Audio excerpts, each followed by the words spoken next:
Booze-fueled wild times here at the Redneck Mud Park. Those wild and muddy times turning into traumatic injuries this past weekend. And it isn't the first time. As the saying goes, it's all fun and games until someone gets hurt. This past weekend, Michael Davis's crew was busy with patients. This past weekend, we saw a total of 13 calls. Of those calls at the spring break event, one was a trauma alert, and 8 people were rushed to the hospital. One person losing an ear, another their finger. Even worse, a Manatee County school teacher was killed in an ATV wreck. Does being out there on an ATV or a UTV increase the likelihood of having a traumatic incident?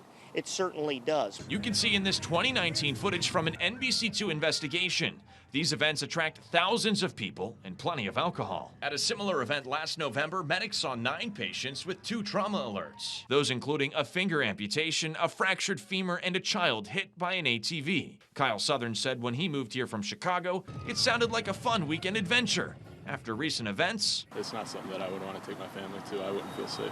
The Mud Park contracts Charlotte County EMS to provide 2 staffed ambulance crews. The price tag ringing in at $150 an hour. That means it isn't costing you, the taxpayer, a dime, but their calls can bog down emergency rooms. Since 2017, there have been 65 medical calls, those including 11 trauma alerts and an average of 8 calls per event. What's the most common? 56 of the 65 calls were traumatic injuries and alcohol or overdose-related incidents. If they want to, have fun and it's dangerous, that's one thing. But if you're, kind of operating a place and people are getting hurt like that all the time, that's definitely not something that we should have out here. And that's where he draws the line when it comes to family fun. It's not something I would take my kids to. The Mud Park, they didn't return my calls for an interview. We're in Charlotte County tonight. Gage, Goulding, NBC2.